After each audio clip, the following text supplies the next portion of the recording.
There's only one thing left that I really want in this experience of being present with you, and that is for you to become independent of me or of any teacher.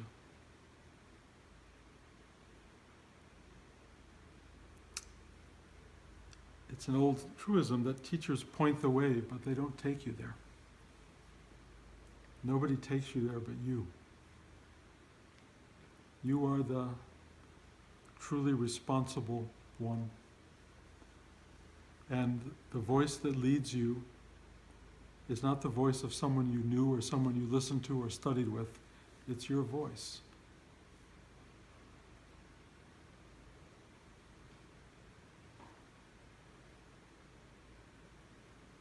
Learning to hear your voice is sort of the key to all of this, because it doesn't sound like you exactly. It's not the voice that goes, oh, this is a hard day, what am I supposed to do today? Oh, I'm so tired, oh, I should have done this, I should have done that. It's not that voice. That voice is very familiar, the chattering voice is very familiar to everybody. And we all walk around listening to that and listening to a carp all day, and we listen to it as though it's us, and though it's important, and as though it's our guide. And it really isn't. It's just the chatterbox of a computer in your head. That's primary goal is to help direct you through the day. You know, trying to help remind you to get food, trying to remind you to go to bed, trying to remind you to go to work, stay awake, pay attention. That's pretty much what that voice is. But there is a deeper voice, your true voice, the voice of your soul, the voice of your spirit, the voice of wisdom, the voice that pervades all of this, and it's very quiet. It's very assuring. It's very allowing. It's very forgiving. It's very embracing. And it's almost impossible to hear, except it's always there, in a very quiet way, nudging you through life.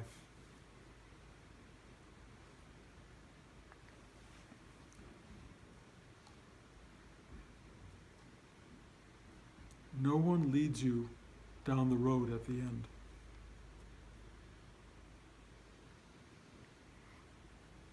It's really up to you. You have got to take charge of the journey that your life is.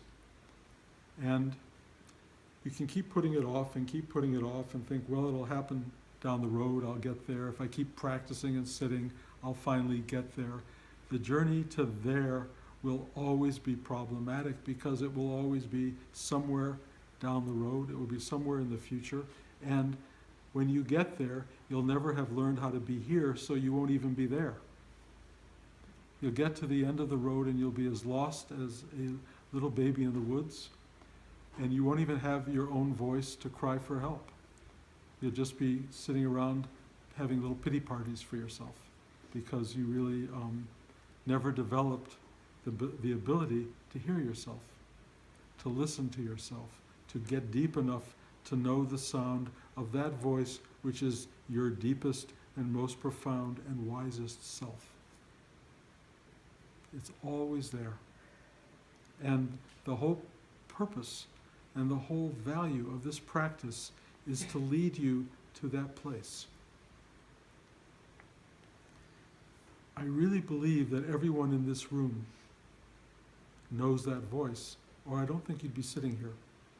You have better things to do, I suspect, with your day than coming to a place where you sit silent for hours.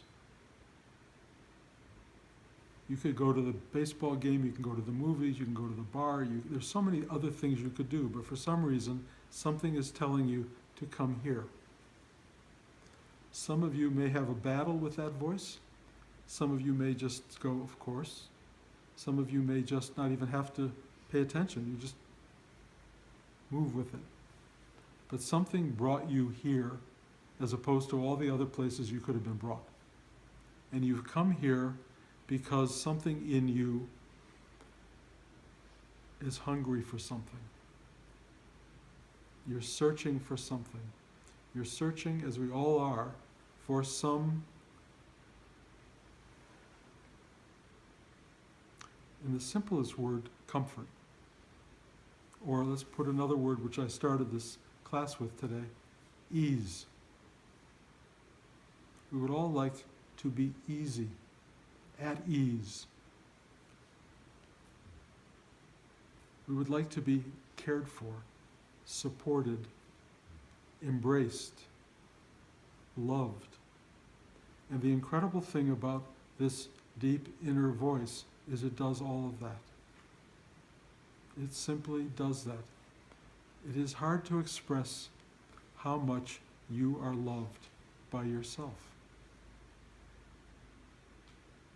How much you are honored for taking this journey. Nobody here is on an easy trip. Nobody. I don't care how good it looks from the outside. Everyone here is struggling to get through life.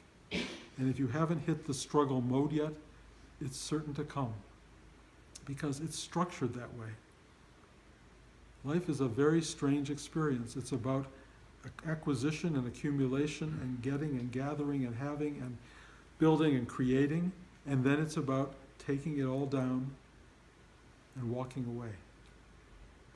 And nothing has prepared us for anything except the creation, the building, and the acquisition.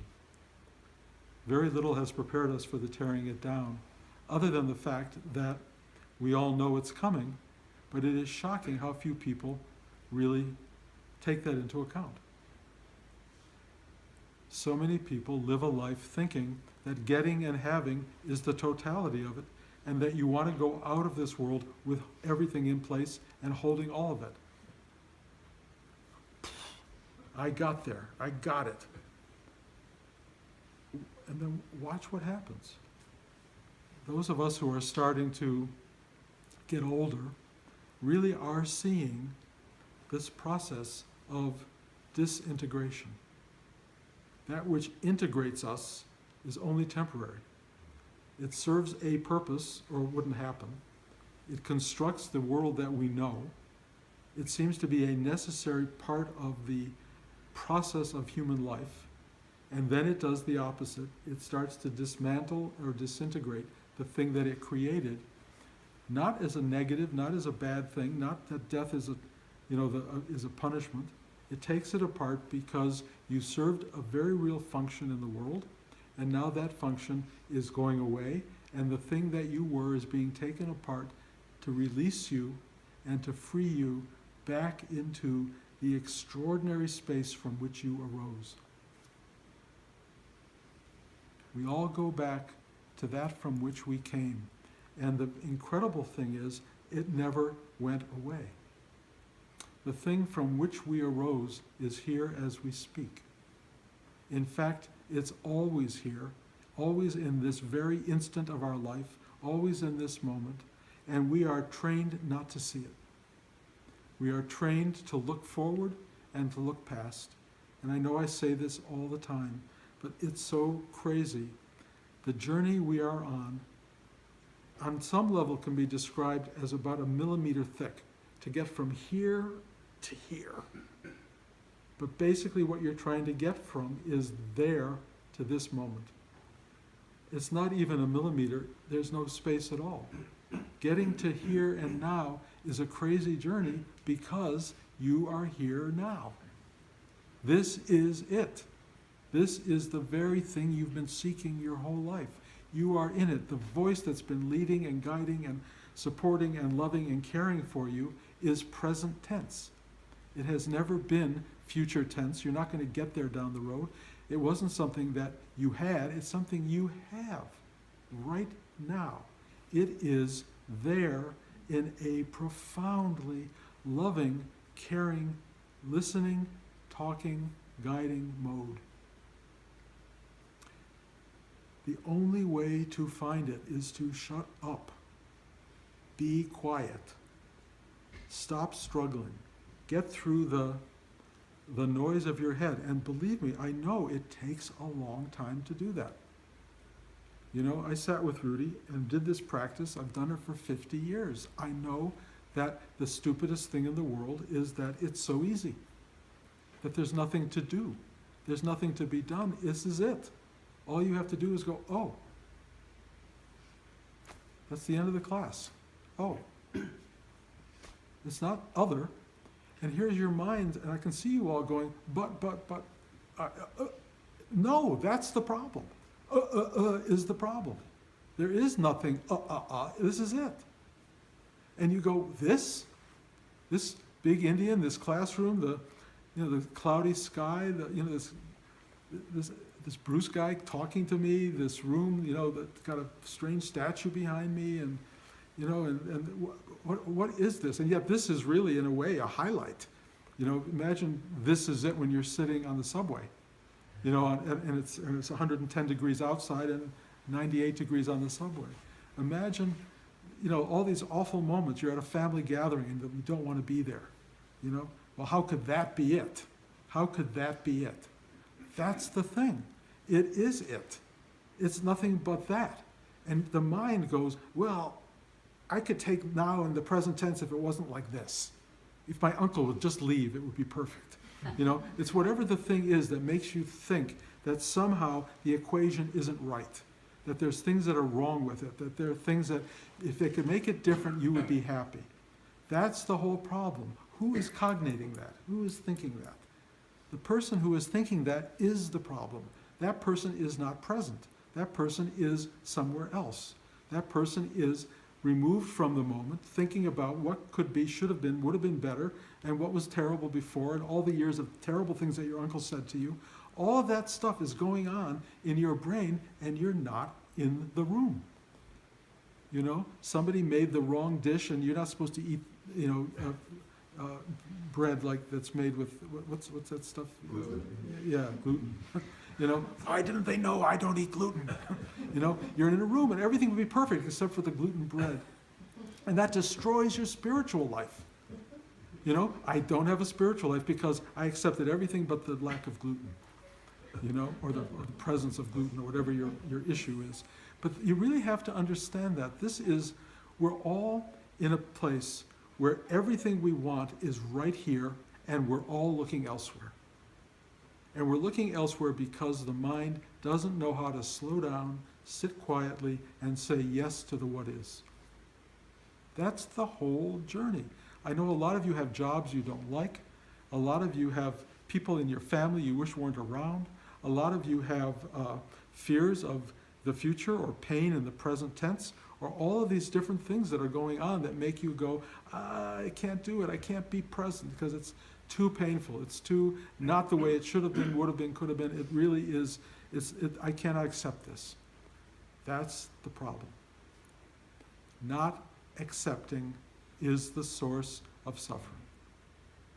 Trying to redesign the what is cannot happen.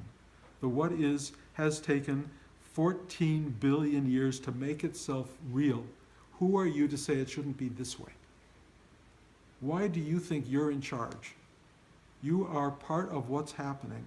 Accept that. Accept it. Do this thing Rudy talked about, which is surrender. And if you don't know how, ask for help. Please help me to surrender. It is shocking what starts to come up inside you. This thing inside you starts to go, okay, shh, you're going to be fine. It's all right.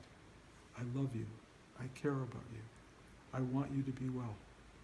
I want to help you get through this. Sit down. Be quiet. Open your heart. Love the people around you. It just tells you all these things. And if you listen and you do it, you end up in an extraordinary present tense. I went to a family party recently, and it was like every family party, it was like, oh God. It's like, how are you? I'm fine. How are you? How are the kids? The kids are fine. What are they doing? Are they growing up? Going to school? Blah, blah, blah, blah, blah. It was like, I can't bear it. Who wants to share this crap over and over and over again? So I just sat really quietly. And then people started coming over to me, and I just stayed really, really open and really quiet and non-judgmental. And people started to talk, And every conversation I had with every person at that party started to rise and deepen and expand, and something real was said to every person I talked to that made that gathering worthwhile.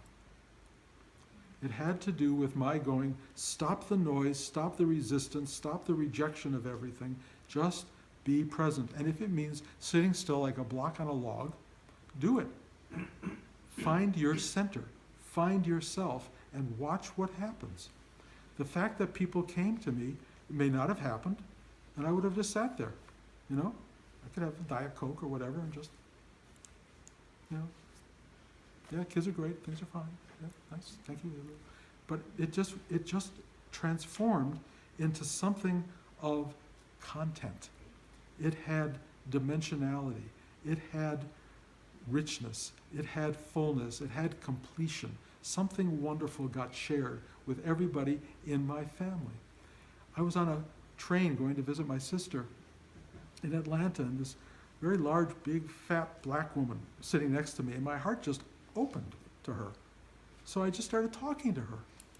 And we just had the best, most wonderful conversation in the world, because everyone else was looking the other way, and I just felt there's something real here. Content. There's a human being. And we just had this unbelievably rich, wonderful human dialogue. And it would not have happened if I hadn't been present and reached out and just said something to her. Just opened the dialogue, opened the door. And that's what we learn to do. We open the door to the present tense. Yes, you can sit shut down. You can sit in the present tense and just go, or you can go, oh, you know, something's going on here. And sometimes you don't talk to the people next to you. Sometimes you just sit there and you experience the totality.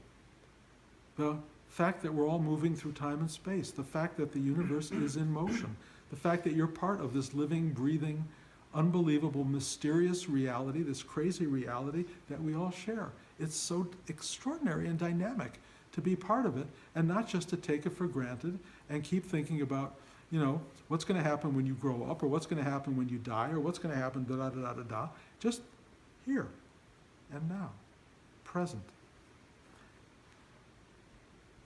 The journey into the presence of this moment has no path, has no effort, has nothing.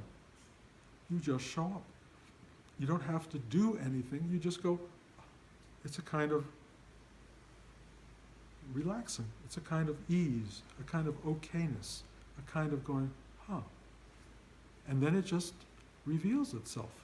It just reveals and reveals and reveals. And there's a depth of richness and content to this moment that is remarkable. And if you want to really get it, if you're sitting in this room from my perspective, I'm looking out on the most amazing group of people imaginable. I'm looking out on a group of people who are all trying on some very real level to be here now. How often does that happen? How often do you get in a room full of people who are really showing up, who are finding their way into the moment? Not often. But if you become the engineer of that transformation, if you become the one who enters into the moment, you will be shocked at what happens with the people around you. You will be shocked how it changes the atmosphere and the environment. It's really, really remarkable. You are the engine of change. You are the engine of present tense awareness. And you can do it if you choose to do it.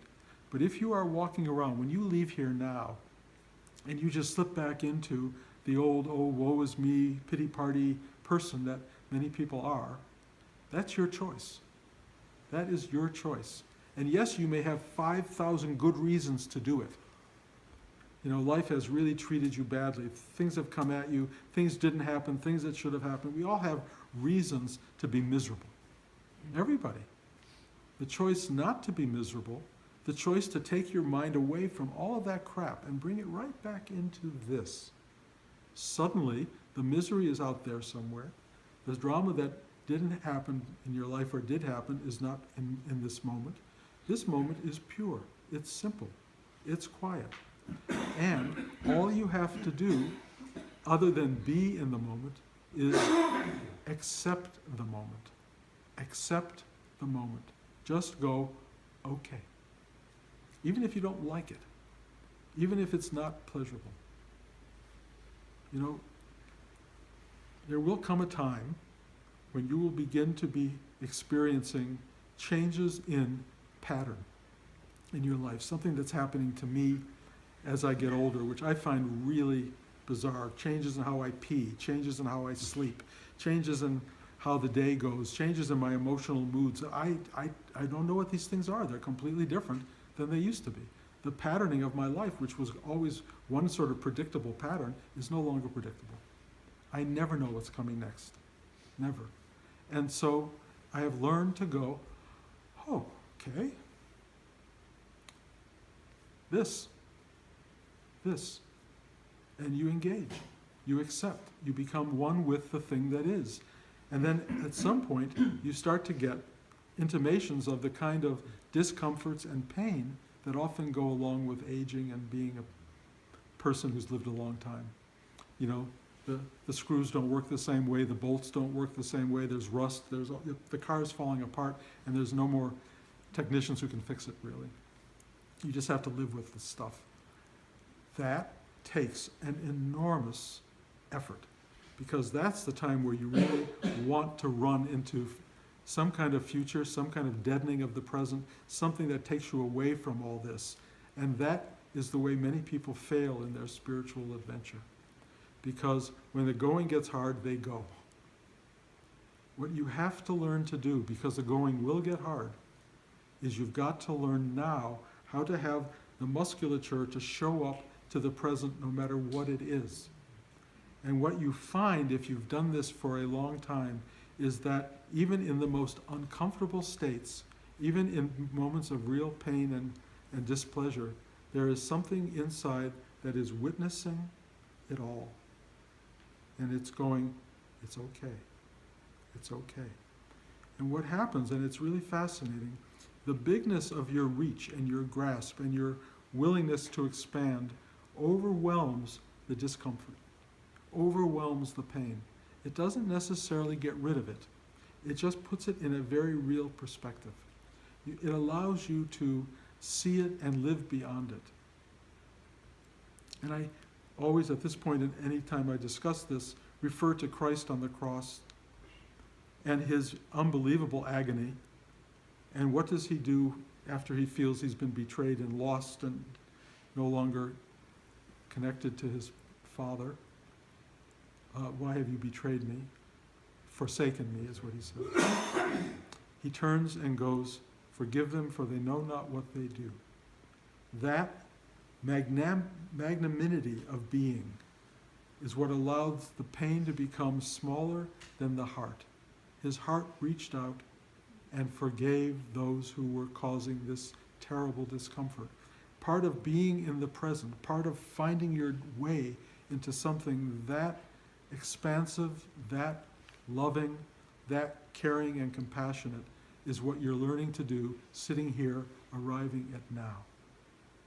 If you can arrive at now and you can learn to be in now, it will be the greatest gift you can imagine in this lifetime. It will carry you to the doors of heaven or whatever the doors are that we leave by. This is the practice. This is the work that we do. It's not reinforced by very much out there. There are not a lot of other people reminding you to do this. There's nobody but me and my little, tapes on YouTube, I suppose. A lot of other people on YouTube as well. Good people you can listen to that will remind you to do this. But the only reliable reminder is you. Your own voice. Your own voice. It will remind you, and I will tell you, it's a better speaker than I am. It's a better speaker than any of these other teachers because it's your voice and your guide. It will speak more directly to your truth than anybody like me sitting around, gabbing away. You will hear something that will say, you can do this. Be with me. Open your heart. Find your next step. Move forward. Don't be afraid. Trust me. Trust the journey. You will hear this coming from deep within your own conscience, your psyche, your own being. It's often from inside your heart. It may reverberate in your head, it may come out of your gut, but it will be there and you will know it. And when you know it, it will take you through life, it will transport you, and you will have a life of continual, present tense amazement, wonder, joy, happiness, and you will be able to experience life even when it's boring, even when it's not the way you want it to be, even when it goes in the wrong direction, even when everything you had hoped for falls apart, even when all of that stuff goes on. This will bring you right into that place, and you will find your way back into, yes, it's okay. Ease. You will find an ease of getting through your life, getting through your day, finding your way into, you can call it happiness if you want. Sometimes it's happy. A lot of the times it's not even happy. It's allowing. It's just allowing.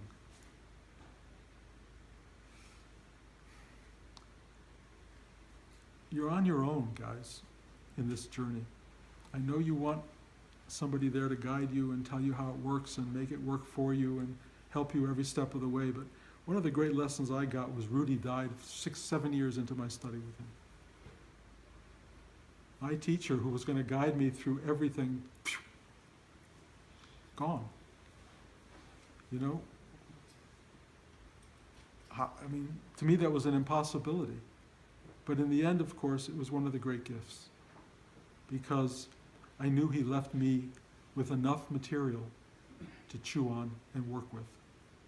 And that has been grinding down and expanding and nurturing me for these 43 years. And I don't know how long me or anybody else is going to be around to help you. So what I'm encouraging you to do is take this seriously. If you're one of those people who goes to the gym or meditates once a month or once a week, amp it up. Do it a little bit more regularly. Build the muscle. Don't pretend. Don't go around showing people a muscle that comes out of 1 week at the gym. You've got to find your way into doing this seriously, in being part of this unfolding of present tense awareness, so that you become really good at it and really strong when it gets hard, really available when you don't want to be. And you start to be the person who other people will look to figure out how they should do it. They will look to you not even knowing why they're looking at you, and all you'll be able to do is say, take a breath. I love you. Trust this. Don't give up. You'll become a voice for them and a voice for yourself. And, it's you.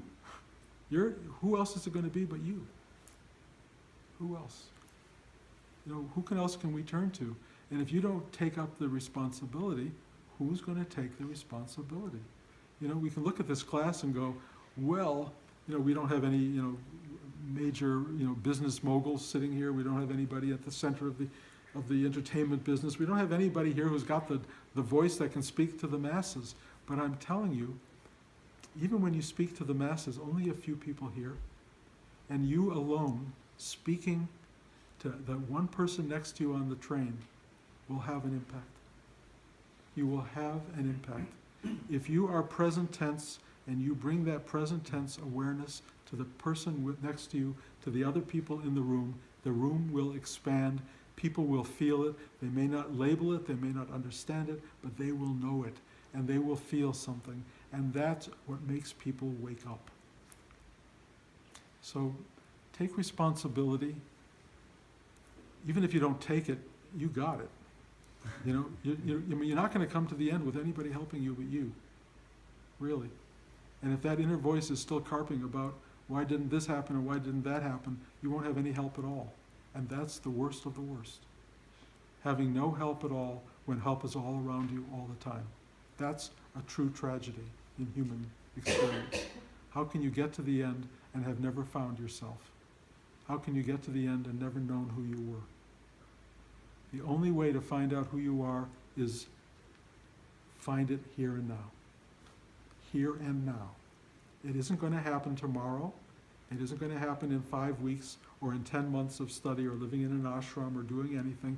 It's going to happen because you decide now is the time. This is it. Now. I'm here now. I'm nowhere else. I'm not going anywhere else for 5 minutes. This is it. Wake up. Done. You're here. Be here. It's pretty amazing, guys. I'm not in a different place than you. The voice that's speaking to you is no different than the voice that would speak to me if you were sitting here in the same place that I am. You know, we're just here now. We're in this collective oneness. And if your mind is arguing with me, you're not there. If your mind is saying, I wish I could get there, you're not there. If your mind is fighting this whole idea or saying next month or I can't do it or what's he talking about, you're missing the point. This is the point. Right now. Thumb. You got it. You're free. You're done. Wake up. Truly, truly. This is not just hyperbole. It's not just talk. This is it. And the great thing is, if you don't wake up right now, you're going to have another moment in just a second. It provides you with the exact same opportunity. And if that one doesn't do it, you'll have one in 10 minutes that will be just as rich and dynamic and beautiful as this one. And they'll keep coming. Let one of them do it. Let one of them go, oh, wow, I'm here. Oh my God, look at this. Oh my God, look at this. You know, people live with this stuff and they don't even see it. It's right here. It's always right here. And if you finally get it, it's done. You've arrived at where you've always been trying to get to, which turns out where you've always been. Done. Any questions? I was just thinking Albert Ramdas' main teaching was be here now. Yeah. But he always said he loved to be around people who are dying. And I assume it's because they had to figure out how to be here now at the Dying is the great wake-up call. You know, because, yeah, you got nothing else going. The future is not pretty, you know, and the past is, you know, clinging to it, but it doesn't help. Here is the only place that feels protective. So people who die consciously, yes, they get there. And I think that may be what happens for many of us. But having awakened pre-death is an amazing gift. You get to enjoy life just like dying people who say, every day is a gift. You get to do that now. Why should you do it when you have 12 days left or 12 minutes? Why? This is that moment. And you can have years and years of walking around in a state of absolute wonder and gratitude. You can have that. So you don't have to. Those of you who aren't having it, you're choosing not to for some reason. And I can't really understand why you're choosing not to do it. Because once you realize it's so easy, and I know you're thinking, well, it's not really easy, because if it was easy, I would do it. But that's not true. It is easy if you stop these patterns that are pulling you into other directions, and you recognize them for what they are, and you just go, nope, not going to think that, not going to go there, not going to suffer that stupid thing again, not going to listen to those people again. And you just line yourself up with this. Be here now. He was so right with that teaching, you know, and I'm so grateful to him for that teaching, but it's not his teaching. It's infinitely old. All these old teachers have been sitting around, ancient teachers, saying, this is it. You're it. You're there now. This is the thing you've been looking for, right here. And you all look at it and go, this? Oh my God, well, I don't want this. That's the mistake. Because your mind's told you a story about the here and now, which isn't true. Your mind has painted a picture of your life that is a false picture. It was created by your parents and your siblings and by your fellow friends and students and teachers. You created a picture of who you think you are, and that picture is dominating your whole story. It's not true. Let it go. And the great thing is, it's going to fall away anyway. As you and I experienced, George, as we get older, especially in this kind of retirement thing, all of our identity is shot to hell. Nobody cares about who we were.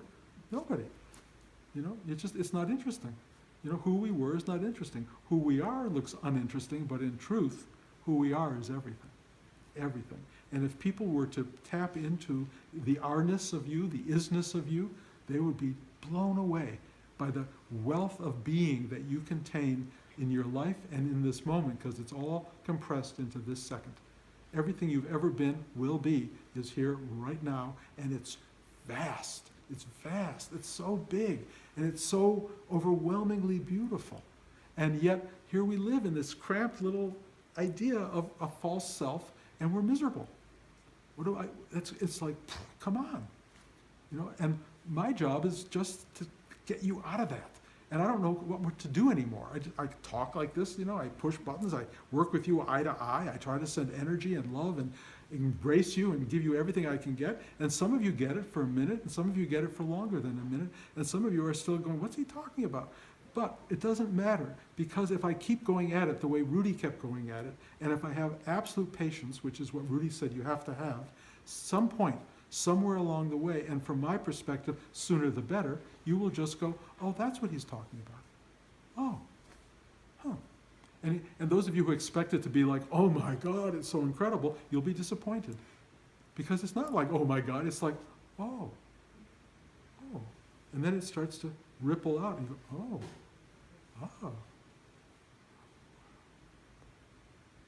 And then you lose words. You just go, It's like my granddaughter. Ooh. ooh, yeah, no, exactly. She's got it. She's going to lose it just like we did. And she'll have to rediscover it all over again like everyone here does. We all see the world as ooh and ah at first. And then it becomes a really locked in place. And then we build and construct, and we become imprisoned by it. And then we find a way to free ourselves and liberate ourselves from that construction. That's what we're in the process of doing. You are among the few people who take this seriously. And even you haven't gotten the discipline down to do it. You need the discipline. That's what it takes. For me, it was the awakening to the moment took 40, however many years of disciplined sitting practice. Not that it arrived because of that, but it made me and the universe aware that I'm serious. I'm serious. This is what I'm going to do. And I just went at it and at it and at it and at it and at it and at it. And finally it opened up, and I realized what an ass I've been. It was always right there. You know, why did you have to wait all those years to have it happen? Because we're so dense and so thick and so absorbed in our drama that we don't make room for it. And you can go, I guess from the Buddhist sense of words, or the Tibetans anyway, millions of lifetimes not getting it. Why? Why can you go billions of lifetimes just trying to get from here to here? Because of the level of ignorance and karmic weight and all the things that we bring into the world. It's really stupid. And all you have to do is stop. Go, oh. And we're done. I mean, you really are done. And then it's just live the thing that arises. Because stuff will keep happening. It doesn't stop. But you will just go, ah. All that you, but that you'll just go, but that's what it is. It's just responding to the arising of life, and stop thinking that it's about you or trying to punish you or trying to reward you. It's just happening. And you're just there basically to experience the wonder of it. And it really is wonderful. It really is wonderful every day if you spend time looking. Anybody else? Okay. Thank you.